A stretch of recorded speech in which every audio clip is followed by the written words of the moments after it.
हमारे चैनल को सब्सक्राइब करें और बेल आइकन दबाएं।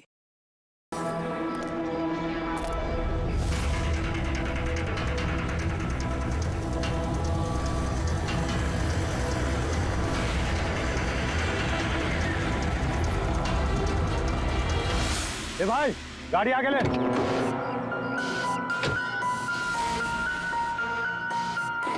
बोला ना तुझसे, गाड़ी आगे ले तो आगे ले। अरे भाई कैसे आगे लूं? गाड़ी खराब हो गई है ना। प्रॉब्लम बाद में देखना, धक्के मार के आगे लो पहले। अरे आप लोग भी मदद कीजिए। हम क्या मदद करें? तुम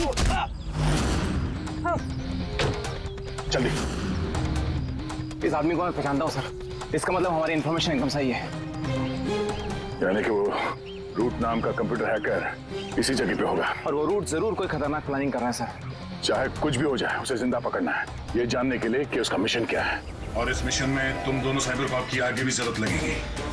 तुम यस सर। यहाँ बाहर गेट पे खड़े रहना। ओके बाहर सर। नजर रखना। चलो।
तो कोई नहीं।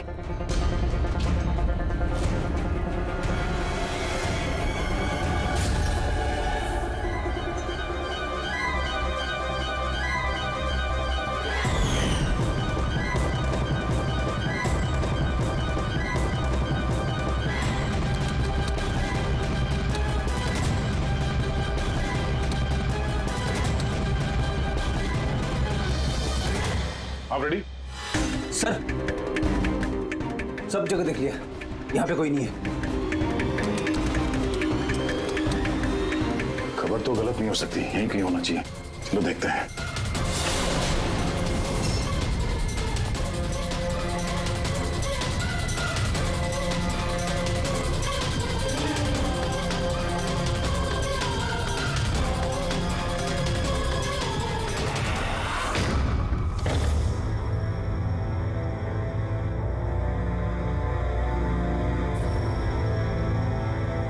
तो कोई नहीं है।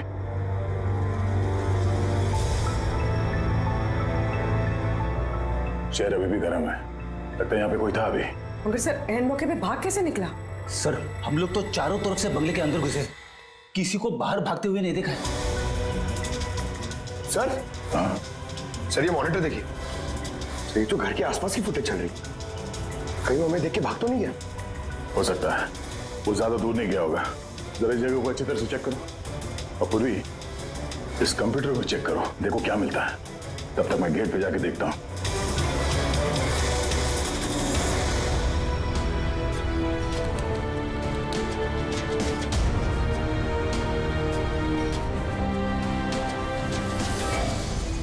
Mahesh, Mahesh, yes sir. ये रूट अंदर नहीं है, लगता भाग गया।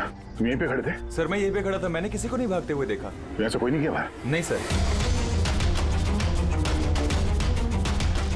मेन गेट से तो कोई बाहर गया नहीं, पता नहीं ये रूट कहां से चला गया। सर बाहर पीछे की तरफ एक गेट है, शायद वहीं से भाग गया होगा।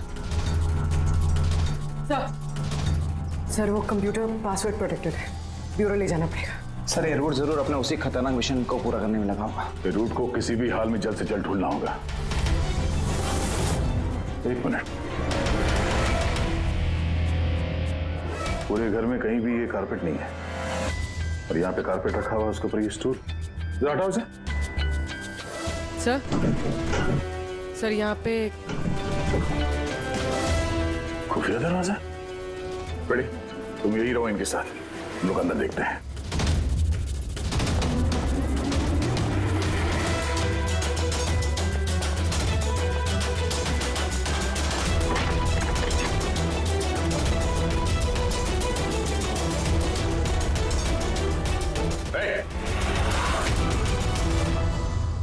आगे मत बढ़ना। यू तो तुम रूट हो। आगे मत बढ़ना, मैं बोल रही हूँ। तुम गोली चलाओगी, मैं गोली चलाऊंगा, किसी का फायदा नहीं होगा। तुम्हारी भलाई इसी में है कि अपने आप को हमारे हवाले कर दो। गन नीचे, गन नीचे।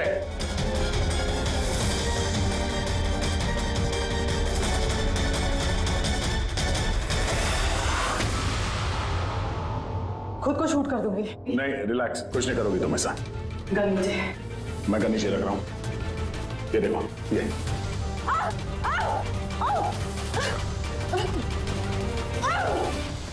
अब बताओ, किस मिशन में काम कर रही हो तुम? अब अगर अपने बचाव में कुछ कहना चाहती हो तो यही वक्त है। मुझे कुछ नहीं कहना, जो भी कहना मेरा वकील कहेगा। सर हमने इस रूट का कंप्यूटर सिस्टम एक्सेस कर लिया है और इंक्रिप्शन में भी सफल हो गए। कुछ पता चला? हाँ सर इसने पिछले कुछ दिनों में इंटरनेट पे भयानक वीडियोस पोस्ट किए। डार्क वेब पर sir. Actually dark web internet की एक ऐसी काली जगह होती है सर, जहाँ पर हर मुजरिम अपने गैरकानूनी कामों को एक टेक्नोलॉजी की मदद से अंजाम देता है, जैसे हथियारों की तस्करी हो, किडनी की चोरी या फिर किसी को मारने की सुपारी। सर ऐसा कोई भी काम नहीं है जो इस साइट पर नहीं होता है। समझ में ये बात नहीं आती, जब सब कुछ इतने खुले में होता है, सबको पता है, तो इसे रोकने के लिए हम कुछ करते क्यों नहीं? सर ये इतना आसान नहीं है। एक्चुअली इस साइट पर जाने के लिए आपको एक कंप्यूटर सॉफ्टवेयर की जरूरत होती है, जो चुनिंदा हाई प्रोफाइल मुजरिमों के पास ही होता है। जैसे कि ये रूट। Yes sir. और सर जैसे कि हमें पता है कि इस डार्क वेब पे आईपी एड्रेस और यूजर आईडी ये दोनों गुप्त रहते हैं। जरा दिखा, कौन सा वीडियो डालें इस रूट में?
अरे बाप रे, ये तो किसी डरावनी फिल्म का भयानक सीन है। ये सीन क्यों डाला डार्क वेब में? सर ये किसी फिल्म का सीन नहीं है, ये सब असली में हुआ है और किसी हीरोइन के साथ नहीं, बल्कि एक मासूम लड़की के साथ। जहां तक मुझे याद आ रहा है इसे स्नफ फिल्म कहते हैं ना? हाँ सर, बहुत बड़ी इंडस्ट्री है इन वीडियोस की। कौन है ये लड़की? मुझे नहीं पता। तुम जिम्मेदार हो इसकी मौत की? नहीं सर, मैं किसी की मौत की जिम्मेदार नहीं हूँ। मुझे तो बस पैसे दिए गए थे ये वीडियो डार्क वेब पे डालने के लिए, और मैंने बस डाल दिया। किसने दिए पैसे? मुझे नहीं पता। नहीं पता कहने से काम नहीं चलेगा। एक लड़की की जान गई है। सर मेरे यकीन कीजिए, ऑनलाइन पैसे ट्रांसफर किए गए थे मेरे अकाउंट में। किसने किए मुझे कुछ नहीं पता। पता नहीं है तो पता करो। कंप्यूटर की बहुत बड़ी महारथी हो ना, ये पता करना तुम्हारे लिए कोई मुश्किल काम नहीं है। पता करो। अभिजीत, अगर कोई इस तरह का फिल्म बना के अपलोड कर रहा है तो हमें जल्द से जल्द उस तक पहुंचना होगा जो ये मौत का खेल खेल रहा है। एक काम करते हैं, इस लड़की की फोटो सभी पुलिस स्टेशन में भेज देते हैं। एक बार पता चल जाए लड़की कौन है, सारा मामला साफ हो जाएगा।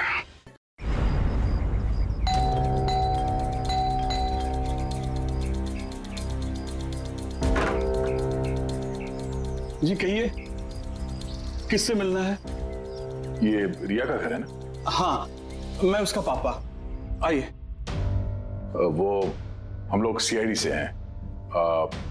आपके लिए एक बुरी खबर है। आपकी बेटी रिया अब इस दुनिया में नहीं रही। पता है, मगर आप उसके मौत के 10 दिन बाद क्यों आए हैं ये सब बताने? आपको पता है कि आपकी बेटी रिया की मौत हो गई है? आप उस कार एक्सीडेंट की इन्वेस्टिगेशन के लिए आए हैं ना, तो आपको ये तो मालूम पड़ा होगा कि रिया का तो फ्यूनरल भी हो गया है। एक मिनट, आप किस कार एक्सीडेंट की बात कर रहे हैं? वही जिसमें हमारी रिया चल बसी है। शेयर टैक्सी में वो पुणे जा रही थी। नहीं, रिया की मौत कार एक्सीडेंट में नहीं हुआ है। ये क्या कह रहे हैं आप? एक मिनट, ये रिया है। हाँ, ये रिया ही है। एक्सीडेंट वाले दिन उसने यही कपड़े पहने थे। एक मिनट, सॉरी बाबू, लगता है कुछ कंफ्यूजन है। आप जरा बताइए कि आपकी बेटी रिया का कार एक्सीडेंट कैसे हुआ था? शेयर टैक्सी में वो पुणे जा रही थी, 7 और लोग भी थे उसके साथ। तो रास्ते में उसकी गाड़ी का बड़ा भयानक एक्सीडेंट हो गया। पूरी कार आग की लपटों में झुलस गई। मरने वालों के तो चेहरे तक पहचान में नहीं आ रहे थे। तो आप लोगों ने रिया को कैसे पहचाना? उसके सामान के जरिए बस हम उसे पहचान पाए। आपने ये नहीं बताया कि ये फोटो कब की है? वैसे हम लोगों को भी पता नहीं कि ये फोटो कब की है, पर पता चलते ही हम आप लोगों को बता देंगे। लगता है रिया का ये एक्सीडेंट सिर्फ एक दिखावा था, उसकी मौत की असली वजह को छुपाने के लिए। सर अगर रिया का कार एक्सीडेंट एक दिखावा था, तो वो बाकी के 7 लोग जो उसके साथ गाड़ी में थे, कहीं वो भी रिया की तरह ही तो नहीं मारे गए? हो सकता है। सबके परिवार वालों से मिलना पड़ेगा। किस्मत अच्छी थी हमारी कि जो 7 लोग एक्सीडेंट में मारे गए थे उनमें से एक का अंतिम संस्कार नहीं हुआ था। देखते हैं डॉक्टर सालों के इस लाश से क्या सुराग निकाल पाते हैं। वैसे भी लाशें इतनी बुरी तरह से जल गई हैं कि चेहरा पहचान पाना मुश्किल है। भाई तुम लोगों का शक एकदम सही था। ये लाश टोनी की नहीं। लग ही रहा था सर हमें, लेकिन ये कौन है कुछ पता चला? नहीं यार, ये तो पता नहीं लगा है कि ये लाश है किसकी, लेकिन ये पता चला है कि इस आदमी को कैसे मारा गया। मैंने इसके बॉडी का स्कैन किया तो पता लगा कि इसके पेट में चाकू का बहुत गहरा घाव है। चाकू से? हाँ, चाकू का। और मुझे लगता है उस चाकू के वार की वजह से ही इसकी मौत हुई। मतलब चाकू से मारा किसी और को और उसे टोनी बता के एक्सीडेंट का हिस्सा बना दिया। ये गैंग आखिर करना क्या चाहता है? और इस आदमी की मौत 3 हफ्ते पहले हुई है। एक कार एक्सीडेंट हुआ 10 दिन पहले। वही तो, मतलब कार जब एक्सप्लोजन में जलाई गई उससे कहीं पहले इस आदमी की मौत हो चुकी। 3 हफ्ते से इसकी लाश संभाल के रखी थी ताकि इस भयानक खेल को अंजाम दिया जा सके। यार एक काम करते हैं, जहां पे एक्सीडेंट हुआ था वहीं पे चलते हैं, पता करते हैं एग्जैक्टली उस दिन हुआ क्या था। मैं तो मजे से कार चला रहा था सर, और रेडियो पे गाने सुन रहा था। तभी अचानक से मैं जोर का धमाका सुना। मैं तुरंत अपने कार से निकला और मैंने देखा कि मेरी सामने एक कार आग की लपटों में जल रही थी। मुझे समझ में नहीं आ रहा था कि मैं क्या करूं। तो ये कितने बजे की बात है? सर मुझे लगता है कुछ शाम के 5 बजे होंगे। है? ये कैसे हो सकता है? सर एक सेकंड सर, ये टोल नाके की फुटेज देखिए सर। यहाँ पे तो गाड़ी 3:30 बजे क्रॉस हुई थी। फिर ये जगह वहां से 20 किलोमीटर दूर ही है सर। तो 20 किलोमीटर का सफर तय करने में 1.5 घंटे तो नहीं लगने चाहिए। रास्ते में कोई ढाबा होटल भी नहीं है, कोई चाय वाय के लिए रुक जाए जहाँ पे। एग्जैक्टली तो उस हिसाब से गाड़ी को यहाँ पे 4 बजे पहुंच जाना चाहिए था, मगर यहाँ पे एक्सीडेंट हुआ 5 बजे। इसका मतलब है ये जुर्म इस 1 घंटे में ही हुआ है। तो गाड़ी को उस समय कहीं ले जाया गया और उन सबको उतार के उसमें 7 लाशें रख दी गई। और उसके बाद गाड़ी को यहाँ पे लाके ब्लास्ट करवा दिया। सब प्लान था। सर लगता है इन सब लोगों को वहीं लेके गए हैं जहाँ पर रिया को लेके गए थे, वो स्नफ फिल्म बनाने के लिए। जगह जल्द से जल्द ढूंढनी होगी यार। पूर्वी ने SMS भेजा तो किसी पेड़ की फोटो है। हाँ पूर्वी। सर ये पेड़ जिसकी फोटो भेजी है मैंने, इसे मोरिंगा ओलिफेरिया कहते हैं सर। हाँ सर ठीक ऐसा ही पेड़ रिया वाली फुटेज में भी है। ये देखिए सर, उस फुटेज का स्क्रीनशॉट भेज रही हूँ मैं। सर ये पेड़ महाराष्ट्र के 2 जंगलों में पाए जाते हैं। ये तो एग्जैक्टली वैसे ही पेड़ है। महाराष्ट्र के 2 जंगलों में? कौन कौन से जंगलों में? सर एक जंगल है जो नासिक के पास है और दूसरा जंगल एक्सीडेंट वाली जगह से सिर्फ 1 घंटे की दूरी पे है और इस जंगल का नाम है प्रीफिक्स फॉरेस्ट। जरूर ये मौत का खेल इस प्रीफिक्स जंगल में ही हुआ है। प्रीफिक्स फॉरेस्ट तो काफी बड़ा जंगल है यार, मीलों तक फैला हुआ है। फॉरेस्ट ऑफिसर की मदद लेनी होगी।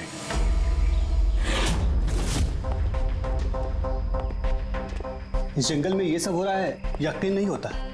क्या आपकी इंफॉर्मेशन पक्की है ऑफिसर?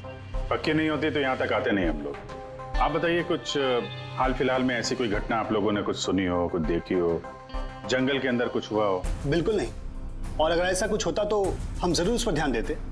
चलो कोई नहीं, फिर भी अपनी तसल्ली के लिए एक बार हम जंगल देखना चाहेंगे। श्योर।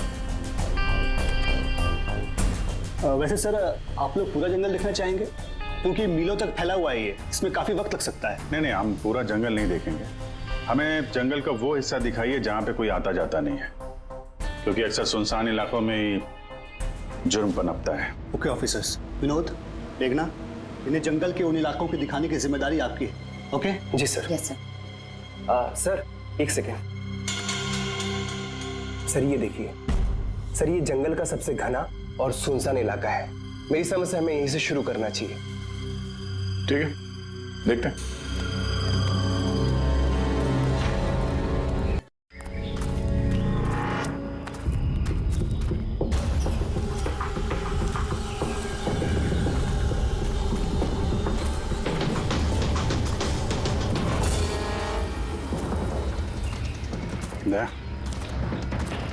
यहाँ पेड़ पे देखा?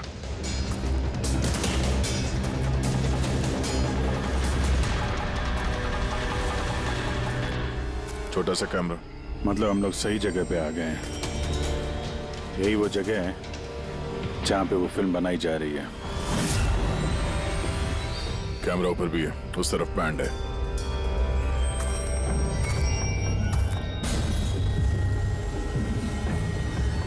शायद इस कैमरे से कुछ पता चले उनके अड्डे के बारे में। नहीं अभिजीत, ये तो हाई एंड वायरलेस कैमरा है। इसके जरिए पता लगाना मुश्किल है कि इसमें जो स्टोर्ड फुटेज है वो कहाँ से ब्रॉडकास्ट हो रहा होगा, और इस जंगल में पता नहीं और कितने कैमरास हैं। देखते हैं, आगे शायद कोई कैमरा मिल जाए जिससे कुछ पता चले।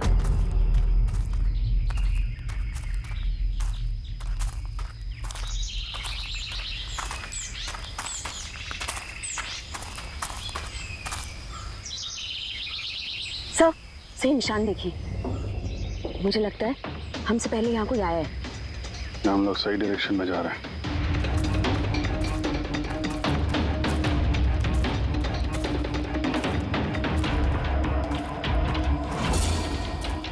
सर ये निशान यहीं तक है सर, इसका मतलब उनका अड्डा यहीं कहीं है।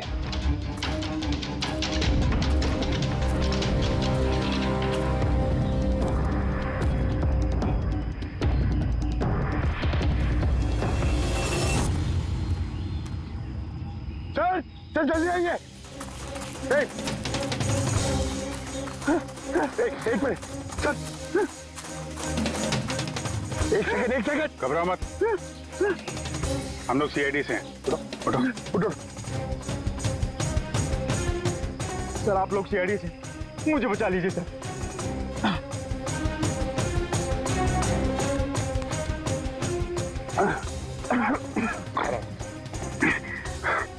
यहाँ फंस कैसे गए तुम? सर मुझे इस जंगल से बाहर निकलने का रास्ता नहीं मिल रहा सर, उस खूनी ने एक एक करके सबको मार दिया। तुम लोग यहाँ आए कैसे? हम शेयर टैक्सी में सवार होकर सफर कर रहे थे कि अचानक हमारी गाड़ी पंक्चर हो गई और कार रुक गई। सड़क पर पहले से किसी ने कीले और कांच के टुकड़े रखे हुए थे सर। फिर इसके बाद कुछ लोग आए जिनके चेहरे नकाब से ढके हुए थे और जब तक हम कुछ कर पाते उन्होंने हमें बेहोशी के इंजेक्शन लगा दिए। और जब मुझे होश आया तो मैं इस घने जंगल में था सर। मैं ही जानता हूँ कि इस जंगल में मैं भूख प्यास से कैसे रहा हूँ। कभी लकड़ी खाई तो कभी पेड़ के पत्ते, और जब भी किसी के चिल्लाने की आवाज आती तो समझ जाता किसी की जान चली गई। यहाँ जगह जगह कैमरे लगे हुए हैं। तुम्हारी किस्मत अच्छी थी कि तुम उनके पकड़ में नहीं आए। सर पकड़ इसलिए नहीं पाए क्योंकि उन्होंने एक कैमरा मेरे कमीज के बटन में लगाया हुआ था और वो बटन मैंने तोड़कर फेंक दिया। शायद इसी वजह से वो मुझे ढूंढ नहीं पाए। तुम्हें अंदाजा है कि बाकी के लोगों में कितने लोग जिंदा हैं अभी तक? मालूम नहीं सर, पर कल रात जब मैं पेड़ पर बैठा हुआ था मुझे किसी के चीखने की आवाज आई थी। न जाने वो उनको घायल कर रहे हैं या फिर जान से मार रहे हैं सर। किस तरफ से आवाज आई थी, कौन सी दिशा से, कुछ याद है आपको? मेरे पेड़ इस तरफ, शायद उस तरफ से सर।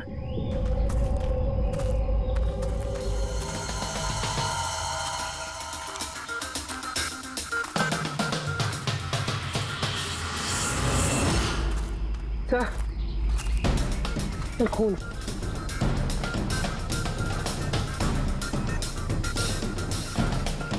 सर यहाँ पर भी। इसका मतलब उनमें से कोई घायल है।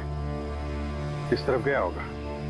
सर ये देखिए, खून के कुछ निशान इस तरफ भी जा रहे हैं।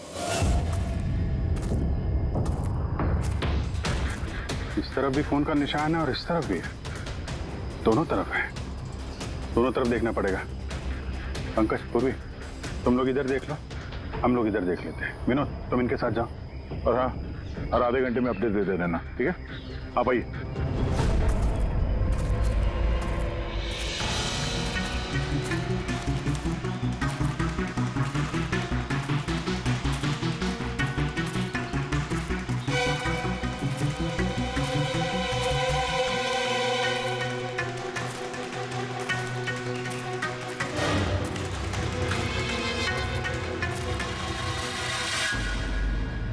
एक मिनट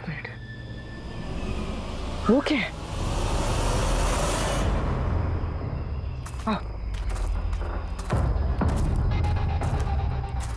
घर, शायद घायल विक्टिम ने यहीं पर पनाह ली हो।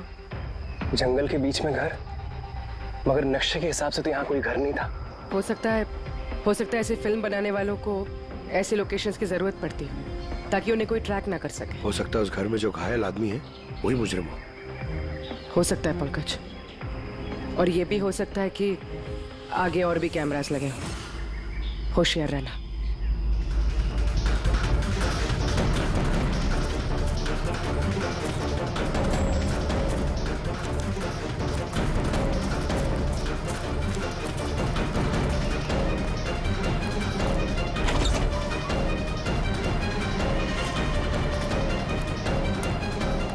पंकज, टॉर्च।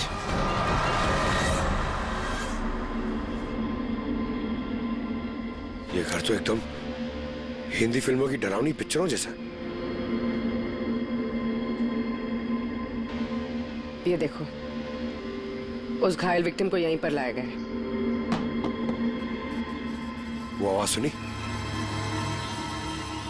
अंदर से आ रही है।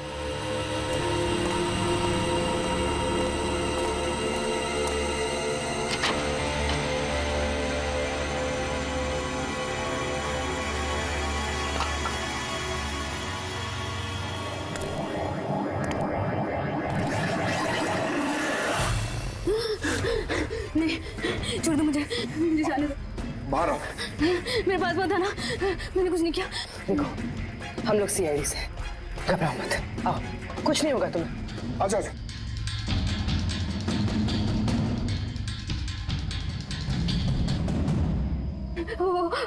वो यहीं पे, वो यहीं पे। अरे पूर्वी, ये लाइट कहाँ से आ रही है? पंकज, पंकज, मुझे कुछ दिखाई नहीं दे रहा। अरे पंकज सर, पूर्वी मैम, पंकज सर।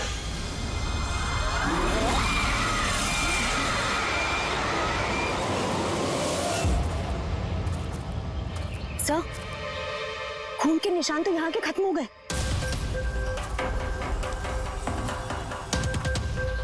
ऐसे कैसे हो सकता है? घायल आदमी अगर यहाँ पर आएगा तो यहाँ से अचानक कैसे गायब हो जाएगा? शायद वो मुजरिमों के हाथ लग गया हो यहाँ इस पॉइंट पे पहुंचने के बाद। हो सकता है। पता नहीं मोहित के अलावा और कोई है जिंदा कि नहीं। 1 घंटा हो गया तो पूर्वी और पंकज का कोई फोन कॉल नहीं है।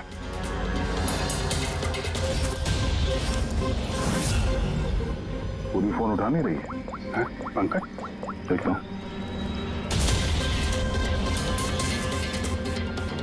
पंकज भी फोन नहीं उठा रहा है। अरे यार, किसी मुसीबत तो नहीं है दोनों? चलो चल के देखते हैं। चलो। यहाँ पे खून इस तरफ गए थे।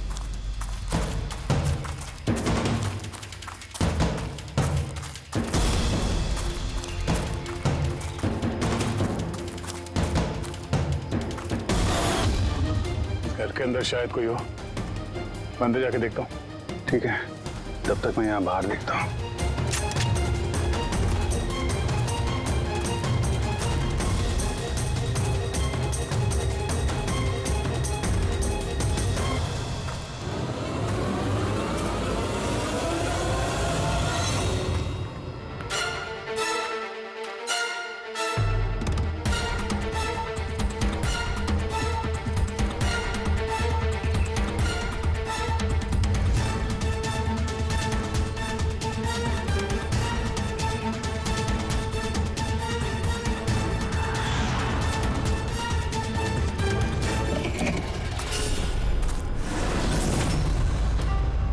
पंकज कब आएगा?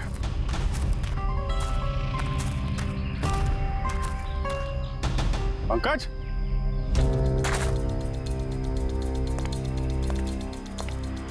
पंकज,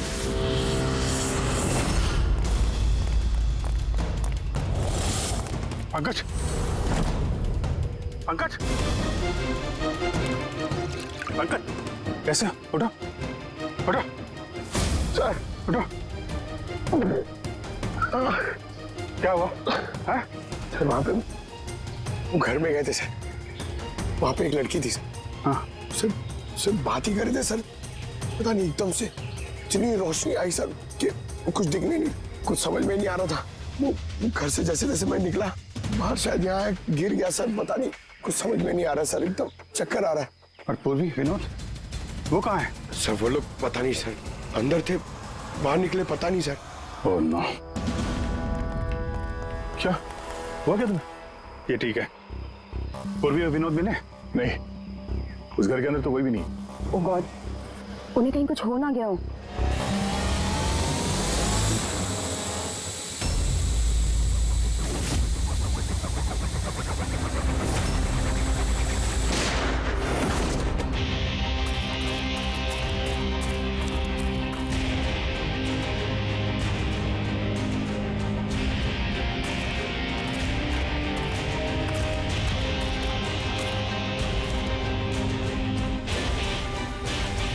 ये सब तो बड़ा मुश्किल होता जा रहा है। हमें वापस जाना होगा। चलो। क्या मतलब?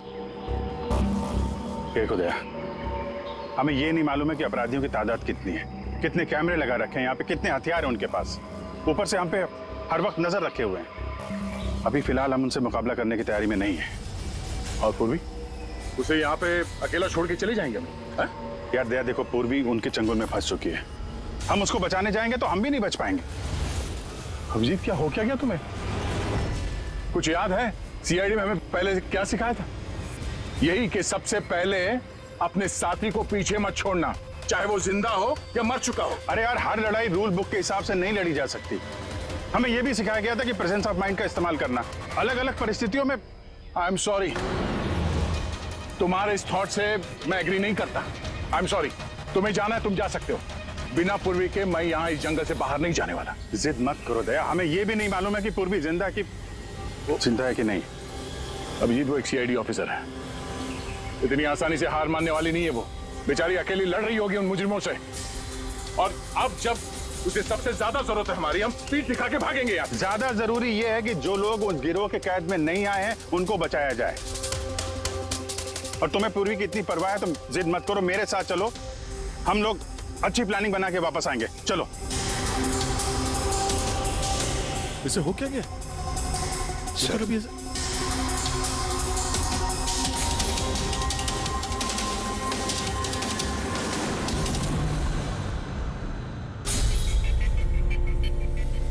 सीआईडी के इतिहास में ऐसा पहली बार हुआ होगा कि सीआईडी किसी से डरकर दुम दबाकर भाग गई। हाँ सर, पहुंच गए आप? हाँ बस उसी जंक्शन पे रहिए, हम लोग आते हैं वहां पे। अरे सालुंके सर, आप यहाँ? मैं यहाँ।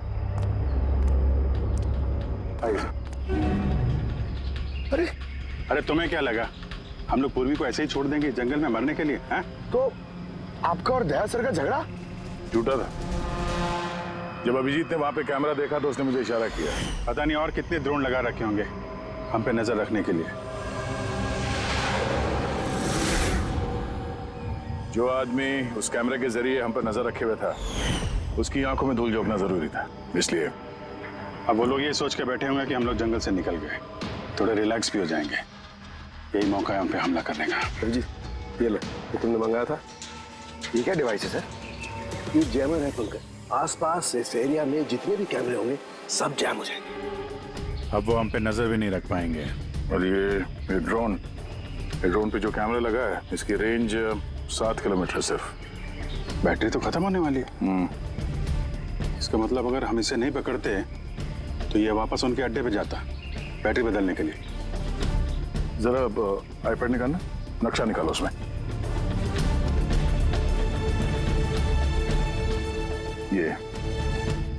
ये वो जगह है जहाँ पे हमें ये ड्रोन मिला था, और इसके पास ही वो बंगलो है। लगता है यही होगा मुजरिम का ठिकाना। तो चलते हैं, चल के आजाद कराते हैं पूर्वी और बाकी जो जिंदा बचे हुए लोग हैं उनको। चलो। नहीं सर, आप मेघना और मोहित आप लोग यहीं पे रुकिए, हम लोग देखते हैं।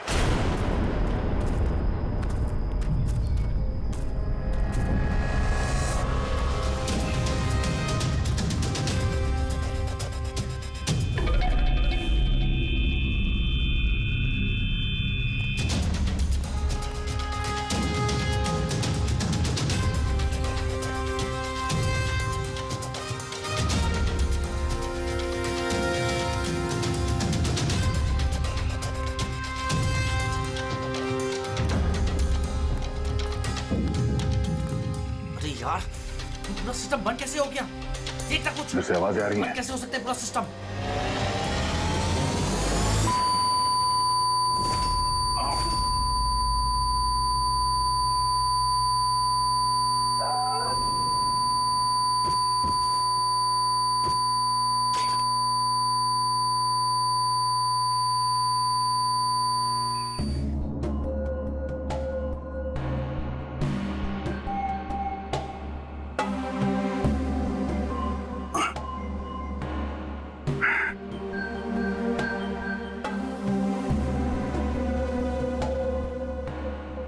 पंकज,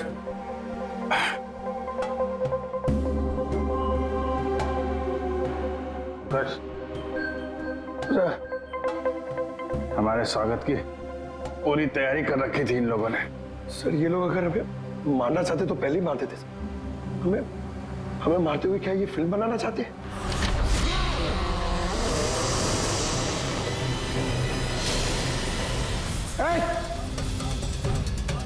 सर्च।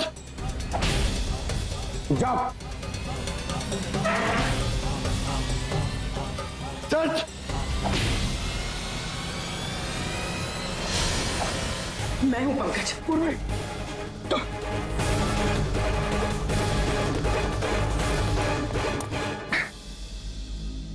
तुम ठीक हो? हाँ सर। वो लोग किधर हैं? सर उस तरफ।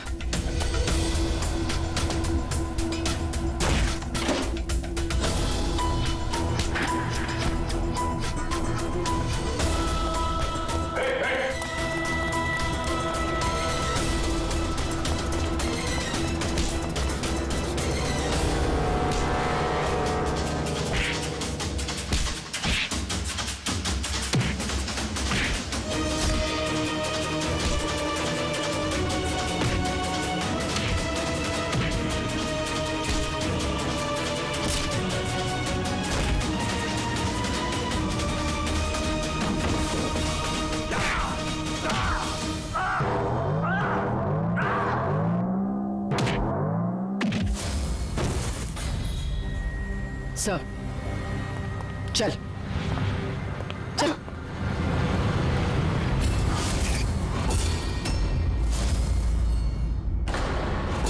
मेघना तुम? वाह, हमें तो लग रहा था कि हम मुजरिमों की आंखों में धूल झोंक रहे हैं। अब किसे पता था कि हम मुजरिम को अपने साथ ही लेके घूम रहे हैं। आप लोग यहाँ कैसे? किसने छुड़ाया आप लोगों को? सीआईडी को कैद करना इतना आसान नहीं। मौका देखते ही मैंने वो खिड़की तोड़ी और वहां से बाहर निकल गई।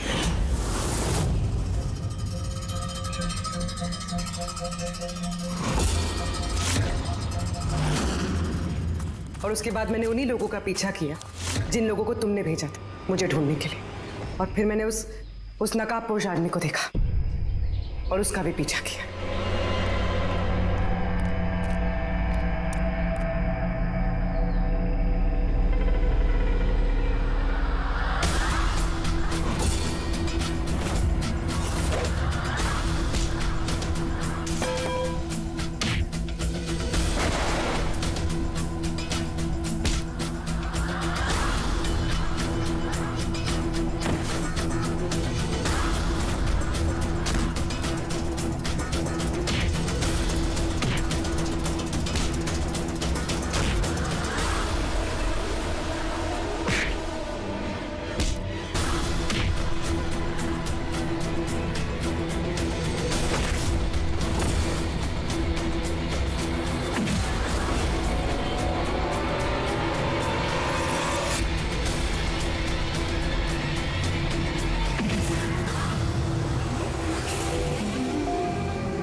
कुछ देर बाद जब मुझे होश आया तो मैंने देखा कि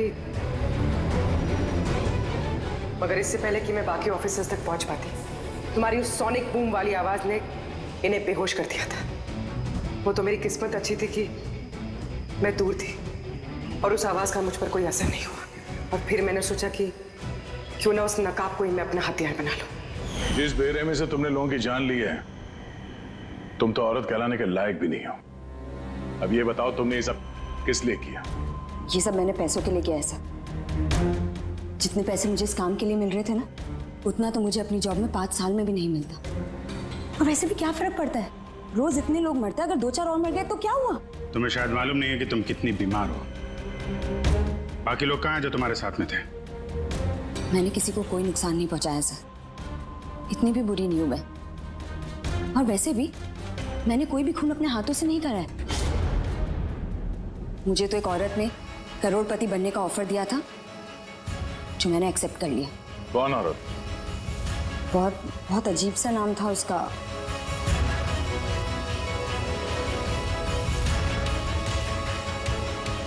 root. Root?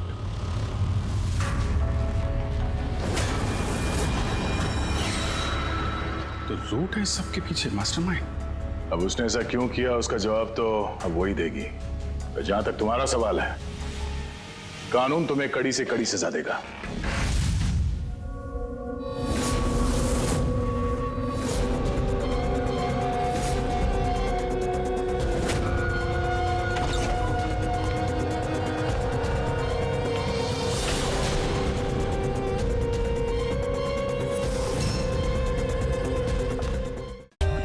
For more updates, subscribe to our channel, click the show links and enjoy watching the videos.